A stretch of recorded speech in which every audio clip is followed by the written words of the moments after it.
Welcome to the Coop Tank. I'm your host, Steve Cooper, coming to you from SuiteRecording in beautiful Mount Laurel, New Jersey. And I'm here with Joe Gangemi. And I got to tell you, Joe, the other night I was at Splits, and they had a special, and I ordered disco fries. Now, I haven't had disco fries since like the 80s when I was after clubbing. And if you don't know, disco fries are French fries with brown gravy and mozzarella. And they're amazing. And I think I'm going to make them this Sunday when I'm watching the Eagles game with Joanne. And I know you're a big Eagles fan. So what's a snack you like to eat when you're watching the Eagles? You know, Coop, mine's not really a snack. It's more of a meal. But my dad makes the best pot roast you've ever had in your life. It's a beautiful, delicious sandwich on a ciabatta with roast beef and with like horseradish on it and everything like that. You know, we got some potatoes in the pot and some carrots and some veggies, and it's the best. And so I can knock out like 3, maybe 4 of those on a good Sunday. So that's probably mine, but not much of a snack. I might come over Sunday. Yeah. That sounds good. Now, and you know what's also good is SuiteRecording. And Joe, tell us the services you do, what makes you guys so good. Yeah, thanks, Coop. So at SuiteRecording, we help brands and businesses to leverage the power of video content like Reels, viral clips, and podcasting and YouTube to really reach their audience in a fun, unique, and effective way. We can help you with everything from planning your content all the way through to, of course, recording it and publishing it and growing your show as well. So we also offer mobile recording, live streaming for your next event, and lots of other cool things too. So if you're interested in learning more or connecting with me, you can contact us anytime at hello@suiterecording.com or visit us on the web at suiterecording.com. That's SUITE. Take it away, Coop. We have a great show today. My first guest, she was actually a sponsor for the last Cocktails with Cooper from Blue Moon Estate Sales, Delaware Valley. It's Danielle Wasniewski. How you doing, Danielle? I'm great, Coop. How are you? I'm doing awesome. Next, I met her at the Soundplex where I do comedy at. I met her last week. Me and Joanne met her at the Collingswood Living Party from Colette Oswald Photography. It's Colette Oswald. How you doing, Colette? Hi, very well. Thank you. And finally, first time I'm meeting this guy. We know each other online on Presence from the Burlington County Bridge Commission. It's Rob Wells. How you doing, Rob? Wonderful. How about yourself? I'm doing great. So, Danielle, tell us a little about Blue Moon Estate Sales, Delaware Valley, and what you do. My husband and I are the franchise owners of Blue Moon Estate Sales of the Delaware Valley. We've been in business for about a year now, and we are a premier estate sale service provider. And now what do you do with them? So basically, when someone is looking to sell their home, for various reasons, we go into the person's home and we help clear out the contents of their home by setting up a little retail pop-up store in their home, and we sell the items that in their home that they want to get rid of. That's great. That's great. How about you, Colette? Tell us a little more about Colette Oswald Photography. Ooh, well, I've had a camera for some 40 years or so. Started out as a child, but I'm mostly specialized in photographing people, portraits, events, corporate things of that nature. It all revolves around people.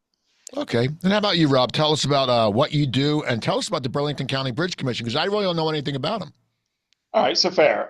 So I'm the director of economic development for Burlington County. The Bridge Commission itself is actually the commission that runs the Burlington County, the Burlington Bristol Bridge, the Taconic-Meyer Bridge, and 5 smaller bridges. But I'm employed by them to do economic development for Burlington County. So it's my job to attract, new businesses to the county and to help existing businesses thrive and grow in our community.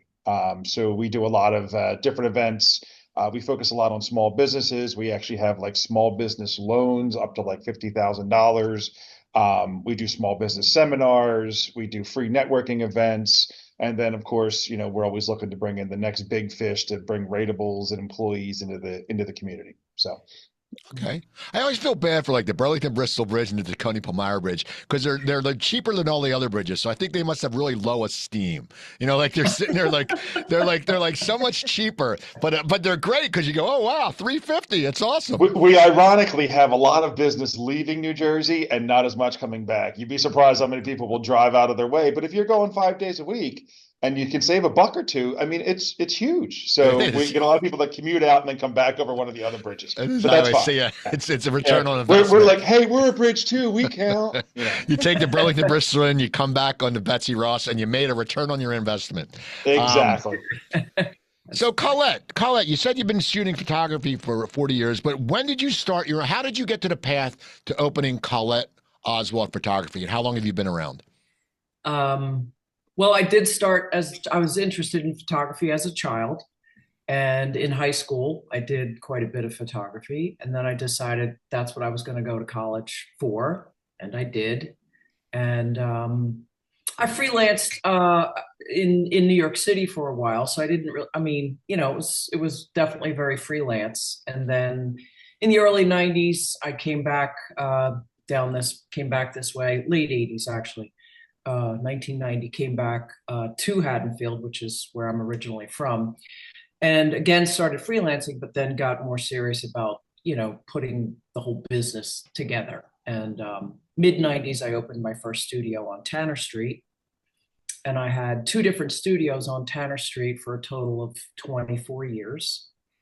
And I'm just now 5 years here on Kings Highway in Audubon in this big gorgeous space. That's a nice place. That's the short story. That's awesome. That's great. Now, Rob, how did you end up becoming working for the Bridge Commission? I mean, you don't sit there as a kid going, "Oh, I'm going to work for the Bridge Commission." What was your path to that? It was my goal since birth to work here. Yeah, no,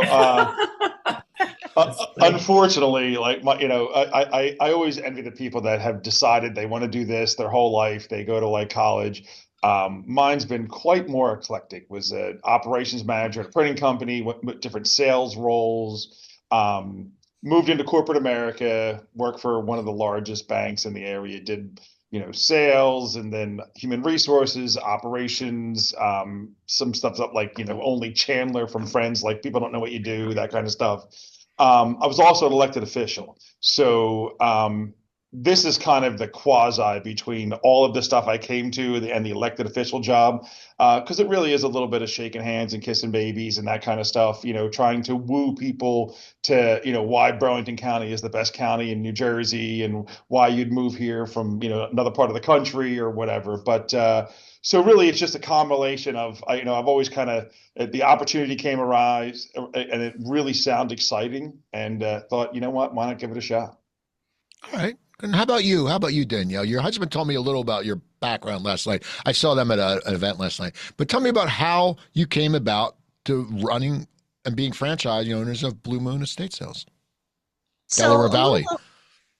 A little over a year ago, my husband and I have always wanted to have a small business.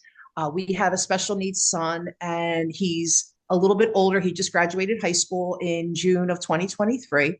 So we wanted to have something where he could work with us and stay with us.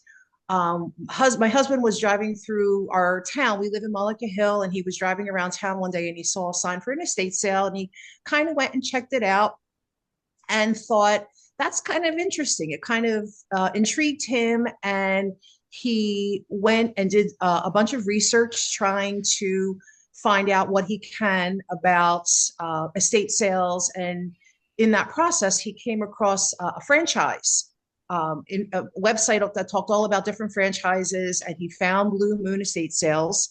We're a part of a franchise that has over about 100 locations all across the United States. Turns out that we were the 4th franchise here in the state of New Jersey. And we went through the process. We had various Zoom calls, and about 3 months later, we signed all the paperwork last year. We officially opened in November of last year, and we're almost up to being open a year and running full time for about a year now. Oh, that's awesome. That's good. That's good. Okay, I usually ask this question later, but I'm going to ask it earlier today because something came into my mind earlier, and we all have people who are important to us. They shape us who are. I've told stories of my mom. I've told stories about an English teacher I had. I've told stories about just different people who've really impacted me in my life. So I'm going to ask you, and we'll start with you, Rob. Who's someone who's impacted you? Someone who's been an important person in your life that has made you become who you are today that played a big role in that?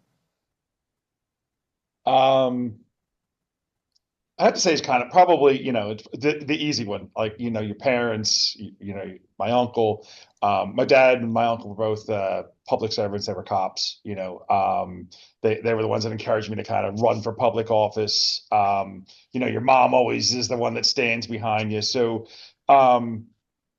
I'd say they're the force that kind of motivates you and drives you. You always want to make sure that, like my dad always told me that, as long as you can make somebody's life better, like if you went through a day and you improved somebody's life for the better, then it's a successful day. So I've always tried to kind of, live up to that dream, I guess, or that standard. Like, so I'd say my dad and my mom was always my biggest cheerleader. Was all at my sporting events, that kind of stuff.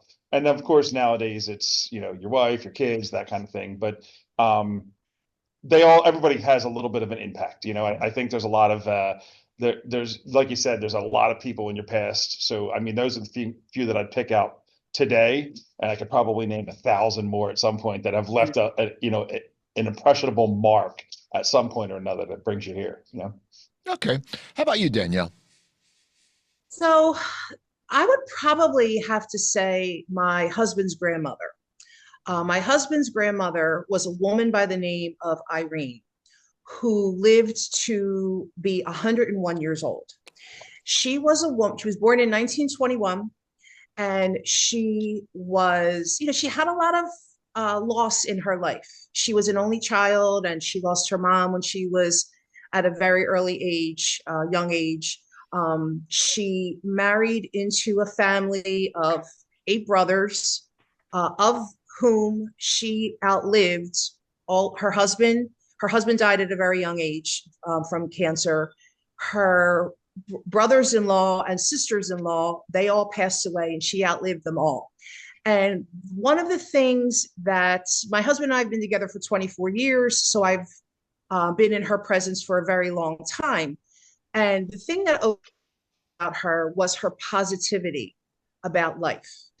Life is the way you look at it and the way she never focused on the negativity. She never focused on the sadness. She always was a very positive person, and she always looked at things from the glass half full way of thinking. And later on in life, when my husband and I would visit with her, she would always sit and say to us how she was always happy with her life, how she always lived a good life, and how she was always fulfilled, and she never had any regrets about anything. And that's kind of how my husband and I like to look at things, from glass half full, always be positive, and to try and instill that in our children as well. Okay. How about you, Colette? I would say similar to Rob, your parents are usually your biggest cheerleaders early on. And then, I couldn't single out one single, person in my life, because there have been many. And many other professionals, my peer group, have always been very encouraging and supportive of just being in this business and, moving forward and constantly, changing and keeping up with the times. And similar to Danielle comment, I do try to stay with a spirit, very positive outlook on things. That's what helps me day to day, just keep on going. So, all right. Well, here. I've never asked this question. I just thought of this morning, and it seems like the big term. There's always terms in business, and one of them now is "I appreciate you," and everyone says it, and it's. I mean, and I do appreciate a lot of people. I have a good friend, Jeff Martyr.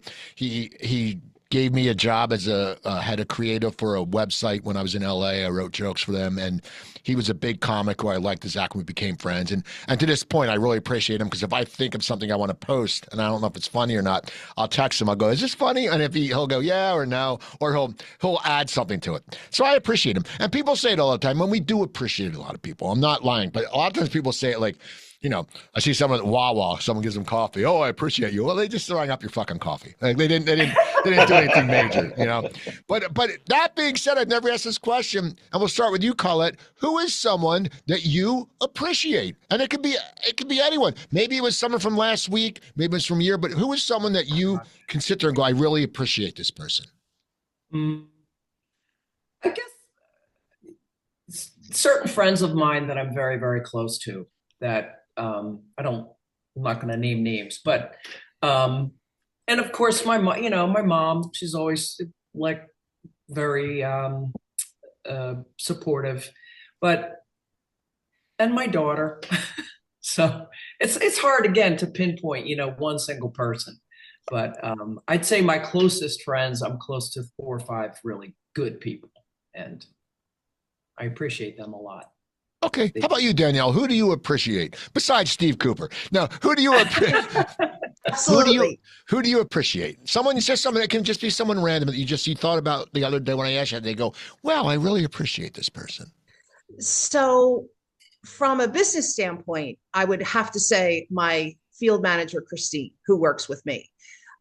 When my husband and I were talking about starting this business, and we were talking about building our team and finding people who we work with. My husband, Christine, and I have been friends for over 25 years, and we're both Italian. We both grew up in South Philly, so we both kind of are like 2 peas in a pod. And one of the first things that my husband had said was, I can picture you 2 crazy Italians just taking this business and just going crazy with it. And that's pretty much what she and I do. We get into a home and we just go crazy. We have a lot of the same ideas, and we're hardworking, and she has just been an absolute blessing to us throughout this entire process that we've started together. Like similar to what Colette had said, we have a lot of very close friends as well from a personal standpoint who we've been friends with over the course of 25, 30 years. And while we don't see each other as much as we used to, we're always there for one another to lean on each other's shoulders and cry with one another and be there for one another. All right. How about you, Rob? Who's someone you appreciate? So this is going to sound kind of weird. I have a text group with about 8 or 9 guys that we actually went through like grade school and high school together. One lives in Florida, some are in the area, some are not. And kind of like what you said about Jeff, like they help keep you grounded. They're it can be just sitting around bitching about the Eagles or the Phillies and the lack of hits, or, sometimes one of us will throw out a real, tearjerker, hey, I saw your kids do this, or I'm feeling kind of down. And when you said, who do you appreciate? That was the first thing that came up. Like this, a lot of us have been friends for, 30, 40 years, but it's a time where, men can kind of let their guard down and say like, hey, I'm feeling this way. And somebody will be like, I'm feeling the same way. So it's just kind of a neat group of old friends that I've really had my whole life. We jokingly call it the Sandlot, from the Sandlot thing. And it's just a great group of people to kind of rely on and help pick each other up once in a while. So I'd say right about that's what appreciate means to me. That's awesome. That's awesome. Okay. Well, you're all talking about your jobs. You all do your jobs. So you got to like it, and once again, people always say, I love my job. I love my job. Come someone, you can't always like it, but when it comes down to it, we'll start with you, Danielle.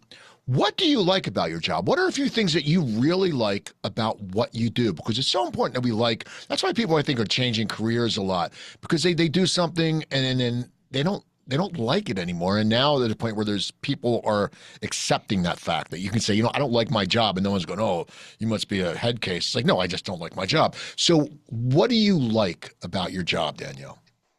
The thing that I like the most about what we do is you never know what it is you're going to get.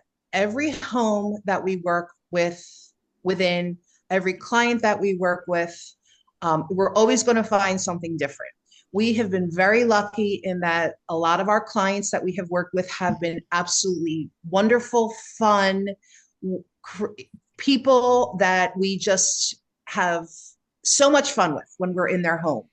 We the layouts of the homes are all going to be different. The variety of items in the homes that we work with, that we try to. Well, you froze. Oh no. All right, stand by, everybody. Wait for her to come Surroundings back, and new and I'll make a areas. cut. You froze for a second there. So just Okay. pick up what you were saying. Basically, just how everything, we just never know what we're going to get. It's never the same thing. It's never boring. It's just a different challenge, or not a challenge, but a different scenario with every home that we work in, which is a lot of fun. Okay. How about you, Rob? What do you love about your job? So I'm one of those guys. I've been in just about 2 years now. Made the jump from big old corporate America, yada yada yada. So I'm still kind of in the honeymoon phase. But I really do, and it sounds cliche, but I love meeting and working with new people. You know, when you're kind of stuck at a desk behind corporate America, you don't get to see a lot of things sort of like to completion. You know, like you always, you kind of like a carpenter that built a house. Like I did that. So I really get to make good connections with people. Get to make a lot of like, hey, do you know this guy? And probably one of the best parts is, I've spent a lot of time, meeting people from like state agencies and county agencies, and especially those small business folks that are so focused on kind of like keeping the lights on, heads down, trying to get things. At a lot of our events, I can put people in touch with, like, they don't realize there's money out there, there's programs out there, there's a lot of like things that can help a small business kind of, grow or thrive, maybe get to that next level. So like kind of the success stories, hey, I put them in touch with, Craig Jez at the Department of Labor, and they had because the Department of Labor did have a thing where if you hired somebody that was unemployed, they'll pay for the first 6 months of their salary. Like that's a huge thing that a lot of people don't know that's out there. And a lot of people, with minimum wage increases, I can't afford to train somebody. Well, maybe you can, and it's not that hard. So those kind of things really, you get to go home and go, hey, I maybe made a difference today, and not every job you feel like you made a difference, so that's kind of what I love most about my job. All right. How about you, Colette? That's a good point, Rob. Making a difference in people's lives. I'm going to pick up with your statement. Well, my job is very creative. I mean, of course, there's a lot of behind the scenes work that we do now digitally on computer and all of that, but just being able to get up every day and go out and create something beautiful with whatever client it might happen to be, or even just for my own purposes, photographing different scenes that appeal to me. And enjoying that trust that people place in me, like, I'm trusting you to photograph my wedding and do a fabulous job. Okay, great. Thank you for placing your trust in me. And then also, just the whole life cycle of everything. Clients that I met 25 years ago and photographed them with their babies, then the children in grade school, then the high school senior portrait, then the college portrait, and probably pretty soon their weddings. So there's a big life cycle there that's really beautiful and that I enjoy. That is awesome. I had my old pictures. I saw one of my old headshots. I had like the total Dave Coulier haircut. I gelled it. People said it was a mullet. I said it wasn't a mullet because back in the 80s, we got the gel and we pushed our hair back. And it was like the Frisco Jones from General Hospital look. For you young people, that's Jack Wagner. It was the mullet grandparent, basically. Yeah, exactly. It wasn't a mullet. It was gelled. So that being said about what you like about your job, we're going to stay with you, Colette. What don't you like about your job? There's got to be something. I mean, creating is great, but there's also, like for me, if I get in a rut or, if I'm on stage and I have a shitty set, I don't like that. But what's something you don't like about your job?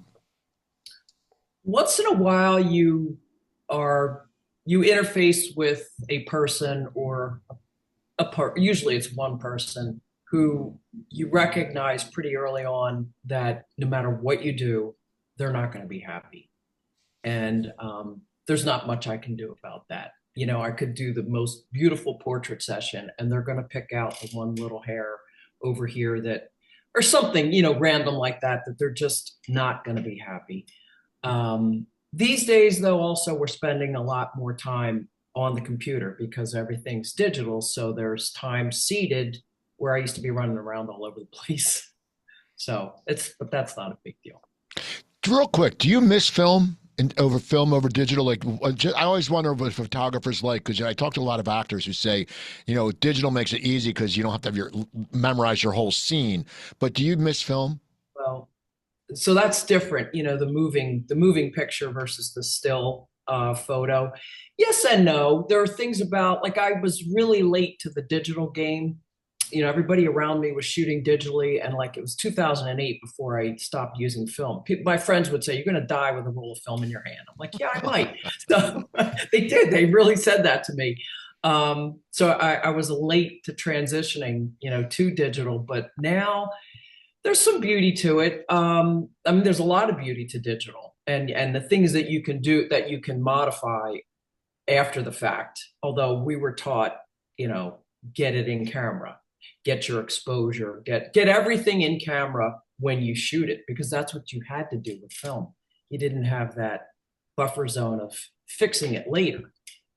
Okay. So do I miss film? Yeah, a little bit. It's got a certain quality that's digital's not going to replicate.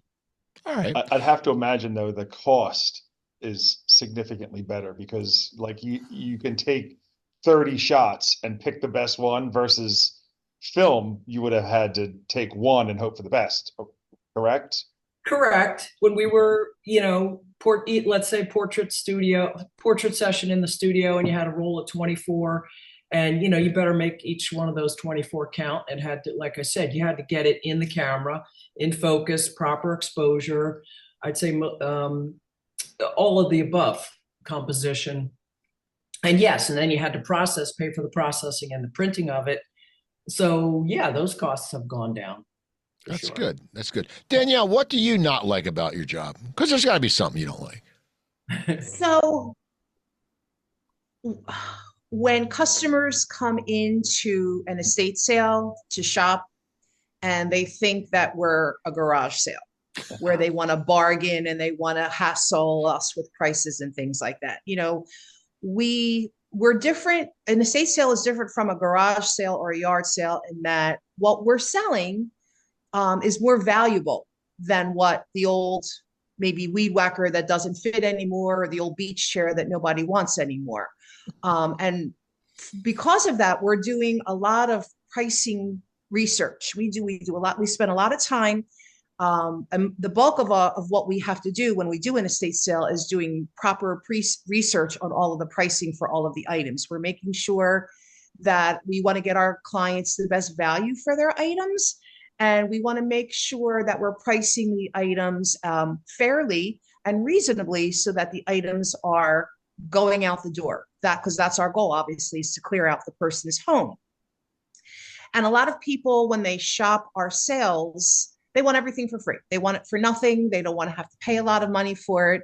And, there are some things that, generally when we do discount days that we will discount things, reasonably, not crazy discounts, but it's trying to educate our shoppers in that, yes, maybe you're paying a little bit more for your item, but there's a reason for that. Right. That makes sense. It's not like as you said, like a weed whacker that doesn't fit, or like an album, like the Partridge Family album that's got a scratch on it. Right. Exactly. And we have those. We've seen those. This is a great Rolex. I'll give you $5 for it. Yeah, I know. Oh, exactly.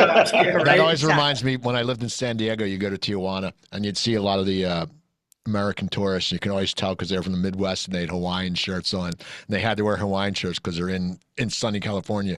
But you'd be in Tijuana and there'd be like this beautifully handcrafted like porcelain elephant that would go for like $70 and they're charging like $25 for it. And it's a deal. And the people are like, "Oh, I'll give you $6." And you're like, no, like this is their art. But anyway, Rob, what don't you like about your job? So everything you hear about working for a government agency is true. Red tape and bureaucracy is like the story of my life now, which is not the most fun. So I would say those are the two biggest. The second probably is, everybody expect because your economic development for a county that you can do anything. You've got, grants laying around. So, hey, I've got this great idea. Somebody should give me, $200,000 to start this wonderful business that I have done zero research on, that kind of stuff. So, like I said, like the success stories, but you're ultimately going to disappoint somebody who thinks, the government has money laying around to just give out to everybody, and they haven't written a business plan, haven't done anything to look for it or anything like that. So those are probably the top 2 or 3 things that just are an ag factor in every day. Okay. So we're going to stay with you, Rob. We all wake up and we all want to be in a good mood. That's just the way it is. But sometimes we aren't. Sometimes we're stressed. Sometimes we're in a rut. Sometimes we're depressed. And we have to find ways to get out of that. So, Rob, if you wake up either stressed or depressed or just, just blah, how do you get out of a rut? What do you do to get yourself out of a rut? That's a good one. So the dumb one is you force yourself to smile, and I used to teach a sales class for years, and that was one of the things, like, staring at a phone, knowing you got to make, 50 dials today. Nobody wakes up and goes, I want to do that, but the reality is it's hard to be pissy if you force yourself to smile. And then to stick along that theory, which is, it's kind of corny, but there's a bazillion things that are good and that you can be appreciative of. I got 2 great kids. I got a happy wife, so sometimes it's just taking a step back and being like, all right, why am I in a bitchy mood? Like, what was it that happened? And just take a short little inventory and realize that, there's probably 100 people that would trade spots with you in a minute and like thank their lucky stars for the opportunity they have. So it's just about keeping your life in perspective. And normally by the time you get to work, listen to Preston and Steve, you've laughed a little bit, and it's time, and you're in good shape. All right. How about you, Colette? How do you get out of a rut? Because you're the creative type, and we're dark people. We're always like brooding. Are we dark? Yeah. Oh, yeah. Come on. I know. Okay. I was talking to you. I know we are. Especially photographers. They're artsy. They're hip. You got the beret and the clove cigarette. Yeah. Is that right? No, but how do you get out of a rut? Because creatives, we do. I'm sorry, creatives, we can be a little bit depressed at times. It's just normal. But how do you get out of a rut? I would say I agree with some of what Rob said with, just waking up and forcing yourself to smile, looking at the glass half full. I do practice yoga. I've been practicing yoga for many, many years. Still practicing, that there's a certain, that's like a chill zen zone for me, is to go to yoga or do some type of exercise outside, and remembering gratitude, as Rob said, we need to be grateful every day for where we live and how we live and what we have. And you can't let that little, floater in your cup of coffee set you off. It's like, come on, look at how we live. It's a beautiful thing. All right. How about you, Danielle? I would probably agree a lot with what Rob had said. Like I had mentioned earlier, we have a special needs son, and prior to us moving into this world of estate sales, I worked as a special education aide in the schools that our son had attended. So he was diagnosed at a very early age, and we were able to get him his services subsequently at that early age, and we, just barreled through his whole life. And talk about going back to what Rob and Colette both had said about perspective and things like that. We're very grateful that our son is as high functioning and well-being as he is. I've been able to see just how bad things can be. And we're very grateful and very thankful that our son is as high functioning as he is. Again, it's all about perspective. It's all about how the way you look at things and how your mindset can help determine what kind of a day you're going to have. If you're going to be all, grumpy and mopey, then nothing is going to go your way. Things are going to be bad. Things are just going to be negative. And you just always try to be positive, always try to look on the bright side and try to be as grateful, like you had said, Colette, for everything that you have. Okay, that's good. They're all good answers. See, now we know what to get out of a lull. And now on the other side, we always have to be active when we want to be motivated. So I'm going to stay with you, Danielle. What motivates you? We know what gets you out of the lull. You're grateful, but what motivates you from day to day for doing what you do, for doing your job? What motivates you to go out and kick ass?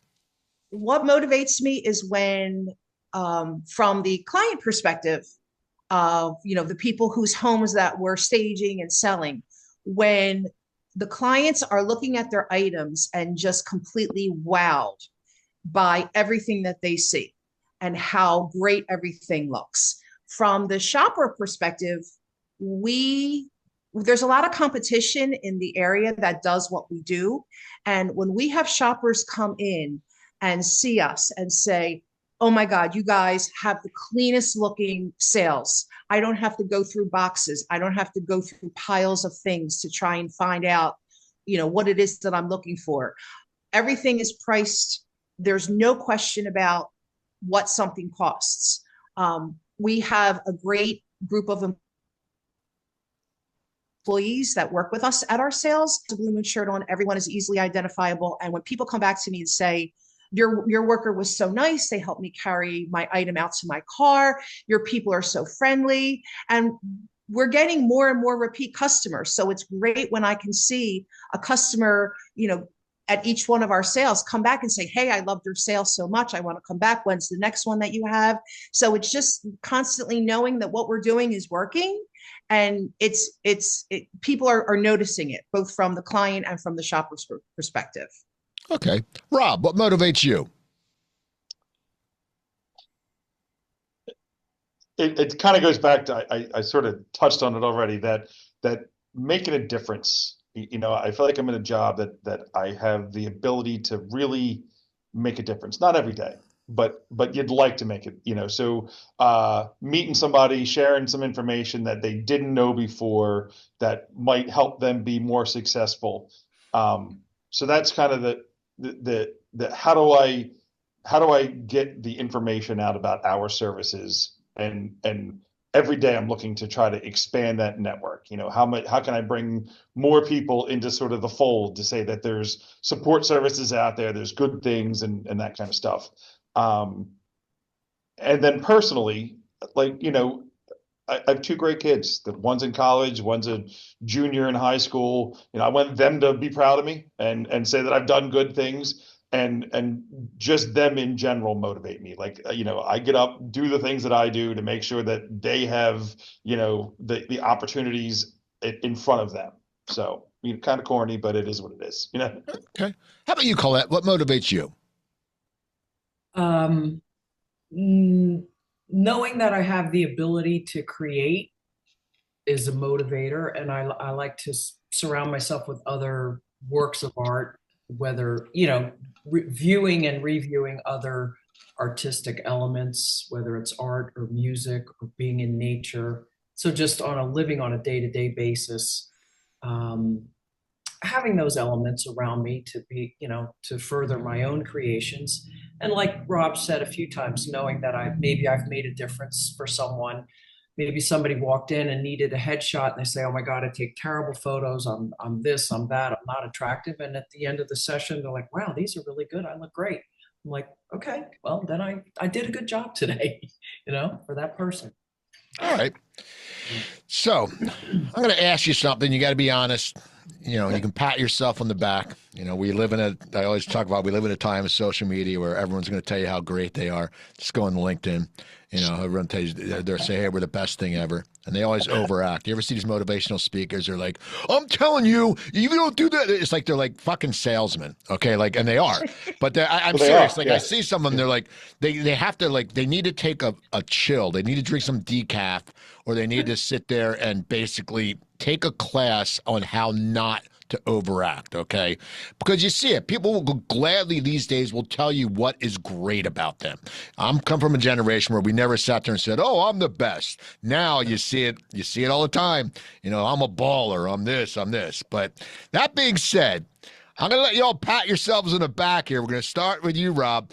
What is a characteristic that you have that you are very proud of? Something, you know, it can be, you know, I mean, some people say integrity. I mean, if you say that, that's fine. But what is something that you're very proud of? And you have no problem saying it because now's the platform to say it, because no one's going to think you're a dick because you're saying it and we said you can say it. The reality is you still feel like a dick. I came from that generation too, where, you know, like be humble, you know. I'd say it's kind of a combination of like empathy and communication.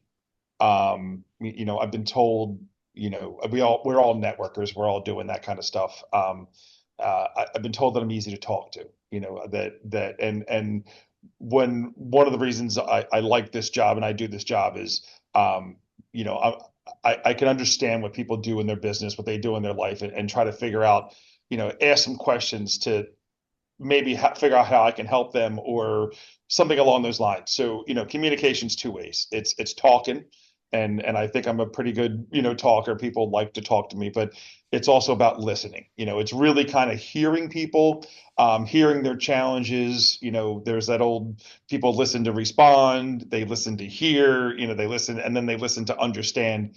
I like to think in the in between me kind of blathering on and being somewhat entertaining and, you know, verbose, not like the Tony Robbins verbose, but that I do listen to really hear and to empathize and understand. So I would think that's one of the things I'm kind of proud of. Okay. How about you, Colette? What's something you're proud of, a characteristic you have? I think it might be similar to Rob, but with the empathy and I think good communication skills, but the ability to put people at ease, let them feel comfortable in my space, in my presence, and then from there we create what we need to create. Okay. How about you, Danielle? Like both Colette and Rob have both said, definitely looking at things from empathy, having a lot of empathy for people. A lot of what we're doing, we are helping people at difficult times in their life, whether it be someone who passed away or a divorce, or, you know, not every situation that we get involved in is not always a happy one. So it's helping them see the light at the end of the tunnel, understanding what their needs are, understanding what it is that they need help with. I've always considered myself to be someone easy to get along with, and I really try to instill that when I work with our clients in our home. I think I'm a relatively easy person to communicate with. Some people say I'm a little blunt, and I say what maybe other people are thinking. I don't know if that's always a good thing, but I've never been one to blow smoke up anybody's butt or anything like that. I always try to say it like it is, and be as upfront and honest as I can with people. Real people appreciate that. That's a fact. Yeah. You know, it's funny. This is why I love the panelists I put together. None of it was about you. Like, it was all about helping people, and that's so important. And that's why, you know, none of you were like, oh, thing I love is I'm handsome and the ladies love me, you know, or something like that. No one said that, you know. I mean, chicks do dig me. Yeah, but, yeah, exactly. But no, I always like that. So okay, so we're gonna flip that question on the other side, and we're gonna come to you, Danielle. Okay. What is something that you need to improve on, that you know, a characteristic that you need to improve on? And you can't say being blunt, because you don't have to improve on that, because that's a very, very important characteristic. But what's something you need to improve on? My husband will say that my face tends to say things without me actually saying things, if that makes sense.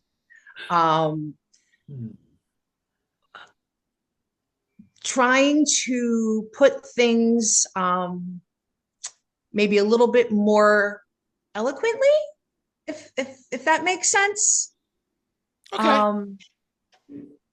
Maybe not be as blunt. Well, you already said I couldn't say that, but Because that's not like a I bad said, thing. I tend to, maybe I'm too honest sometimes with people about things. If someone comes up to me and like a lot of the times when we're at our sales, and I like, this is going back to what I had said earlier, when customers come up and they were like, oh, well, can I have a pair of shoes for $5. I want to give you $4 for it. And I'll be like, no, you can't have it. No. So a lot of what my husband will say, like I said, you really need to try and tone things down. You can't be as abrupt with people Okay, that makes sense. as I tend to be. Yeah. And you're Italian. My wife's Italian. I know the whole drill. I know it. Believe me, Okay. the facial. What she means when she looks at me, and I'll say, "Is something wrong?" And she'll go, "No," and I'm like, "Yeah, there's something wrong. I'll go Right. sleep. I'll go sleep on the couch." Um, Right. how about you, Rob? What's something you got to change? I'm not change. What you have to improve. Yeah, I'd say, I guess I'll say personal discipline, and that kind of covers both work and um, personal life. I'm definitely kind of like oh, look, a squirrel, so probably an undiagnosed ADD. So I've got 19,000 projects. None of them have actually been finished, but they're all different parts of it. As you can tell from the camera, I'm not the slimmest folk, so I could probably push away a couple of beers and some food. So, I envy people that can really kind of, stick to a plan, deliver from, A to Z, get it all done, get it all wrapped up. Have the personal discipline to do yoga on a regular basis, or a gym or a walk, that kind of thing. So I think on both sides, if I'm 50, I got plenty of time, but try to improve that like discipline level of finishing things at work, and maybe doing some things better in my personal life that will benefit me in the long run. Okay. How about you, Colette? What's something you need to improve on? Well, I really like what Danielle said, and I think there's some similarities there with, to being blunt, although, you have to wrap a little diplomacy around that. And, your facial expressions can tell it all. I can be really patient, but then I can be really impatient. So I guess I could say work on being a little more patient. Yeah, that's it. A lot of us get that. I'm impatient at times, and it's over something stupid. But then I sit there and Yeah, go, "Why am exactly. I getting upset over this?" And it's like I'll be stuck behind someone at the supermarket, like they're window shopping. I'm like, "It's the soup Yeah, aisle." It's like move your cart out of I the middle. know. I mean, it's like, come on, get it going. Um, Right. okay, here's a two-parter. Here's a two-part question, and be honest. And we're going to start with you, Rob. We're talking about now in your life, not 20 years ago, not 15 years ago, not when you got out of college, but now. Rob, first, to you, what is success? And secondly, what is happiness? Now, if you think they're both the same, that's fine. I personally don't think they are, but success and happiness.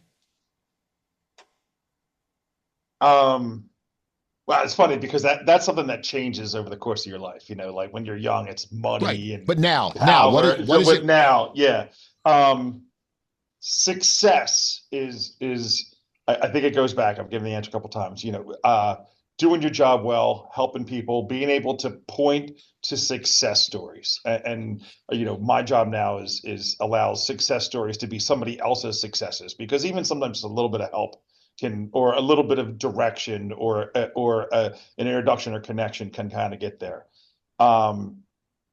And very corny, but happiness is like family time. Danielle, you mentioned your son. My grounding source and a lot of things. I lost my brother to Lou Gehrig's disease, way long ago. It was in 2008. So like happiness for me is all about like family. One of the reasons I definitely took this job is I've never missed my kids' sporting events. I don't miss their, when they got inducted to National Honor Society.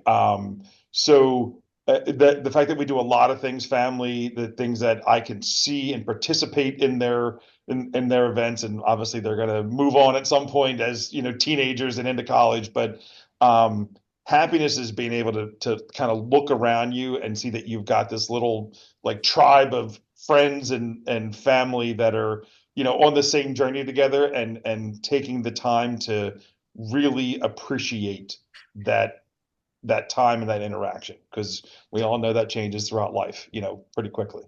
Okay. How about you, Colette? Now in your life, what is success and what is happiness? They may be tied together. I agree with a lot of what Rob said. I think having gratitude for what I do have, having been in business for 30 years, having a family, my daughter, watching her raise her children really well. It's not monetary, success to me now is not monetary. The community I live in, the friends that I do have, the people that I care about, the people that care about me, more and more, it's the little things in life, and waking up every day and choosing happiness and Okay. Gratitude for life. All right. How about you, Danielle? Success, happiness. So for us, I guess for the success part of it, knowing that we're able to help a client get a nice check after we've done a sale for them, knowing that they can recommend us, knowing that we've done right by them, and done everything that we could have to make them happy. With regards to the happiness, I think I'd have to mirror a lot of what Rob had said. In addition to our son, we also have a daughter who's a senior right now, kicking ass at the University of Delaware. She is a marine science, dual major marine science and neuroscience. She has been on the dean's list all 6 semesters thus far in her college career. And seeing her and watching her grow over the years has been such a prideful thing. She struggled a lot with anxiety. She struggled a lot with making friends and kind of being a nerd and things like that. And just seeing your kids be happy and content, I think is huge. Yes. We live in a development where our neighbors are like our friends. And Colette's kind of go along with what you had said, knowing that you have people in your life who you can count on and that can step in for you and do what you need them to do without even asking a lot of the times. That's huge. And knowing that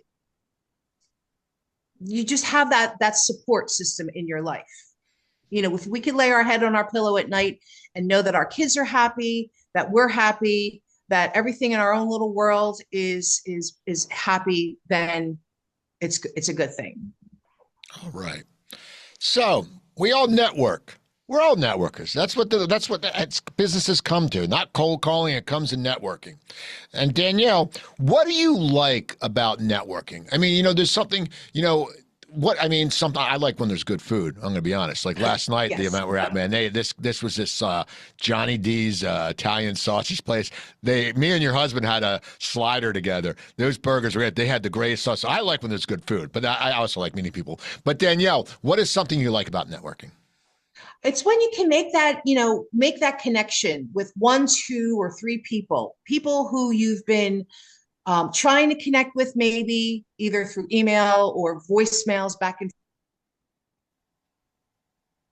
forth. When you can finally get to that person and get in front and talk with them and pick their brain and just build that relationship so that you can be the first person that comes to their mind when they have a client that maybe needs your services, and vice versa. It's just getting in front of people and making the connection and just really becoming friends. And what do you, huge. And what, in a quick sentence, what is something you don't like about networking?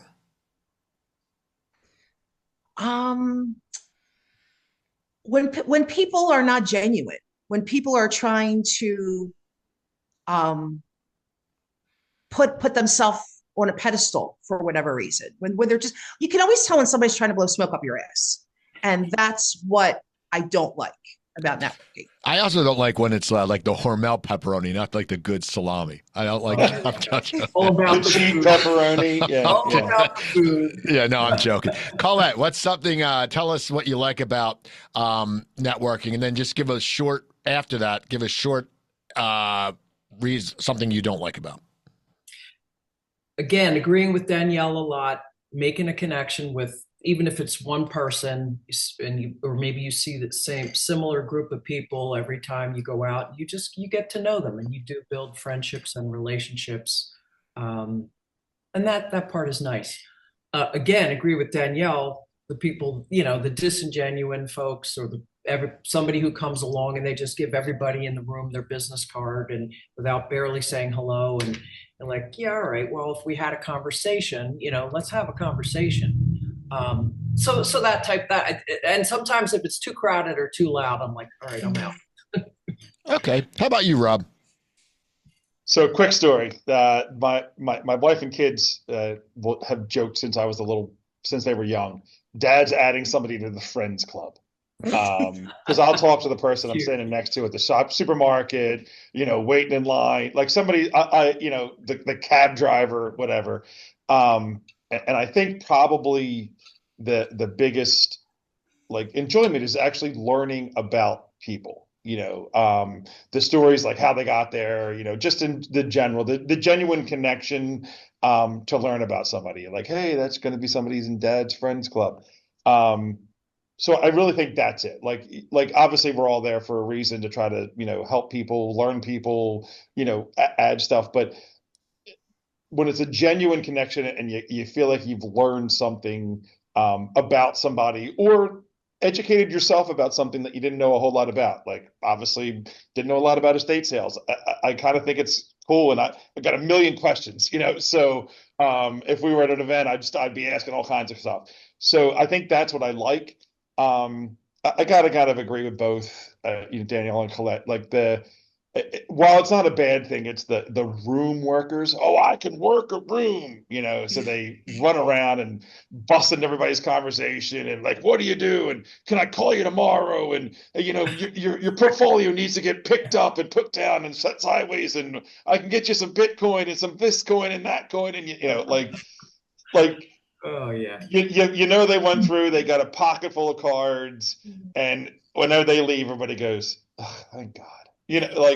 Right. It could just be one of those things. So I guess that's my displeasure, because you do fill, they do fill the room sometimes, I always wonder, don't they know?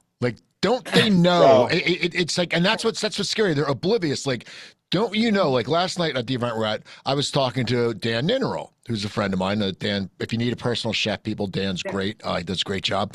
And we're talking, it was me, him, and someone else.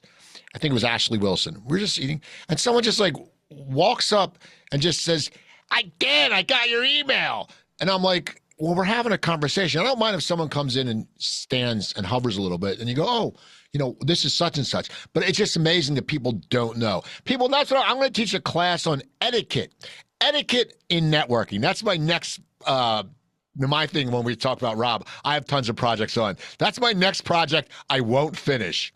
Well, listen, I'll help you not finish it too, because I'd love to do that as well. Yes. Colette, were you going to say something? Don't they normally say if there's two people speaking, like you really shouldn't approach, definitely don't interrupt. But if it's 3 or 4 or 5 or more, like you said, hover and wait for a time to like chime in or add a comment or exactly. And there's such a big network that there's a good chance that if there's 4 or 5 people, you will know one of them. You know what I mean? Like that's the thing. And then most people, if they're raised properly, I'm an introducer. I'm an over introducer. Like I used to be at the bars in LA and we'd be drunk and I'd be like, hey, my friend Jim, we're like, Coop, we've met him like 5 times. I'm like, oh, okay. So anyway, you guys have been great. We're up to the final question. Time flew today. Someone comes up to you and they're starting a new career or they're just getting along in business or even just graduating high school or college, and they look at you in a mentor role, someone they want to get answers from. Okay, Danielle, what advice do you give someone? And it could be starting a new business, because you've done that starting, just you have a daughter in college. You're the role of a mentor, and they want to know, what the hell do they do to make life work and business work? What advice do you give them? I would probably have to say to make good choices in life. Life is a series of choices, and try to make the most well thought out choices at in that particular time that you can. If something works out, that's great. If something doesn't work out, accept responsibility for the choices that you've made in your life. We all have had, I'm sure we've all had good times in our lives and bad times in our lives. And we need to be responsible. We can't put the blame on other people for possibly the poor choices that we have made. I tell my daughter a lot of the time, suck it up, buttercup, put your big girl pants on and learn from what your mistake may have been for the next time, so that you're making a better choice the next time. We all have to be responsible for our own destiny, if you will. And that would probably be my biggest piece of advice. Okay. How about you, Colette? I don't know that I can add much more to what Danielle just said, because my thoughts are along the same lines. Make the most of every opportunity that comes your way, and as being a young person, it's okay if you fail, or it's okay if you make a mistake. I mean, other than something terribly egregious, but you're going to make mistakes. You're going to goof up sometimes, but take every opportunity you can to try something new and move forward. Okay. How about you, Rob? So I was kind of going on the same route. So I will pivot, but I was, no decision is forever. Like the job I'm doing today was not what I had planned to do, and there was 3-4 jobs in between. So especially when you're young, you're just getting out of college, or you're like, you feel like, oh my God, this decision could break me. I could end up broke. And, you hear all the stories, the multi-millionaires and billionaires, they all failed a dozen times. So no decision is forever. You can always kind of fix. To not go along with everybody else, I'd say genuinely be interested in people around you, because your next partner, investor, best friend, mentor could be standing right next to you. Like, people get very focused on, I've got to do this, I'm heads down, I do that, I've got to get this done. You never know when somebody that's going to affect your life one way or another could walk into the room or walk out. So be genuinely interested in people and be open to what they have to say, because I think all of us are doing something different than probably what we planned on doing. And we probably got there because of, hearing, touching, listening to somebody. So just be open to people. All right. You guys all have been great. Danielle, how can people get in touch with you for Blue Moon Estate Sales? So we have our website is Blue Moon Estate Sales /Delaware Valley. We have a Facebook page. Can I give my phone number out just in case? If you want. I never give my number. I don't even give my right, number. Is not even on my business card. I don't want people calling me. But you can give it if you want. I don't care. That's just me. I'm a private person. That's fine. That's okay. Give it out if you want. Give your email out. My email is Wasniewski, WASNIEWSKI @bluemoonestatesales.com. All right. How about you, Colette? How can people get in touch with you? Colette Oswald Photography. ColetteOswaldPhoto.com, my website. You can call me, 856-428-1911. I've had the same phone number for 30 years. Or you can pop in on Kings Highway 57, East Kings Highway in Audubon. Come to my studio. Okay, Danielle, give your number now. All right. It's 856-777-0906. And Rob, how can they get in touch with you? Probably the easiest way is email. rwells@bcbridges.org. We do have a website, bcbridges.org, and a lot of our stuff for economic development is on there. Or I'll give out Steve's personal phone number and you can call him and he'll send it to me. Exactly. People, you can email me, the Coop Tank at yahoo.com. Give me comments, give me all the stuff you want to hear. Also, you can go to YouTube and search the Coop Tank and follow it, rate it, listen to some shows, watch some shows on YouTube. And yeah, give a good review. For Suite Recording, it's hello at Suite, SUITE recording.com. As I said, Joe Gangemi, he kicks ass and he's awesome. And the next Cocktails with Cooper is November 6th. That's a Wednesday at Splits Bar and Grill in Laurel Lanes down there in Maple Shade. I have my sponsors for this one, but if you want to sponsor December, I have 2 spots open. Also, starting November 4th, you can reach out to me at the Coop Tank, as I said, yahoo.com. At Soundplex Studios, where my comedy show is, which you'll miss because this airs the date after my show. But I'm teaching a new course. It's if you don't like public speaking, if you have anxiety in rooms, we're going to get you better, and you're going to do it through stand-up comedy. It's a 4-week boot camp. The last week you will get on stage, you will perform, you'll either tell stories or you'll do jokes, and it'll be a great time. So if you don't like speaking in public, the best way, people say comedy is so hard to do. Well, you know what? You're looking fear in the eye, and if you can do it, you actually become, as we say, you're no more a civilian. You're one of us. That's what comics call. We call everyone outsiders. We call them civilians. So you'll be part of like the sorority, fraternity, whatever. But it will get you better. So reach out to me at the Coop Tank at yahoo.com. So once again, check out Suite Recording, SUITE recording.com. Once again, shout out to Joe Gangemi. Hit up all my guests if you need them. I'm Steve Cooper, and I will talk to you next week. And go Eagles.